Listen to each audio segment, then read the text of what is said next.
Hi, I'm Marty Nemko. True, first impressions are often right. We've all said, oh, I wish I would have trusted my first instinct.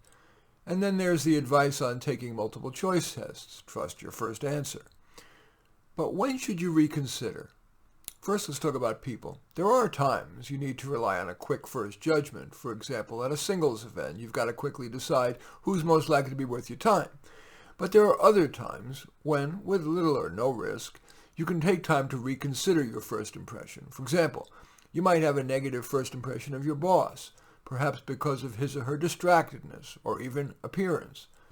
But you have time to acquire additional information to confirm, refute, or refine your first impression. That's also true of family members.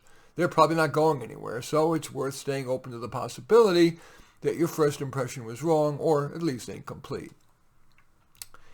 Also, routines are things that might be worthy of your reconsideration. We all benefit from and find comfort in routine, but are any of your routines worth reconsidering? Your routine for exercise, for cooking, eating, housework, pre-sleep ritual, how you handle your workday's tasks, your typical get-together with a friend, how you interact daily with your domestic partner, or what you're doing to find a romantic partner. For example, let's say that when you and your domestic partner come home, you usually exchange a perfunctory hi and then separately go on to change your clothes, cook dinner, whatever.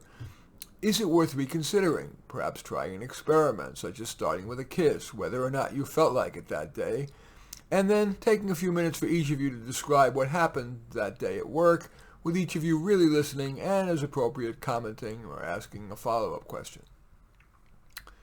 Beliefs. It's another area that's ripe for reconsideration. Most adults have developed firm beliefs, for example, about politics, religion, and people. Might any be worth revisiting? For example, if you're a Republican, is it time to consider, for example, views expressed in the New York Times, on CNN, or as written by Ta-Nehisi Coates? If you're a Democrat, should you consider views expressed in the Wall Street Journal, on Fox, or as written by Victor Davis Hanson?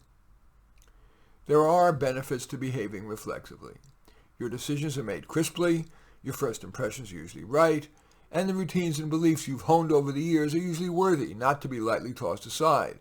But sometimes, greater accuracy and personal and professional growth are helped by reconsideration. Excuse me.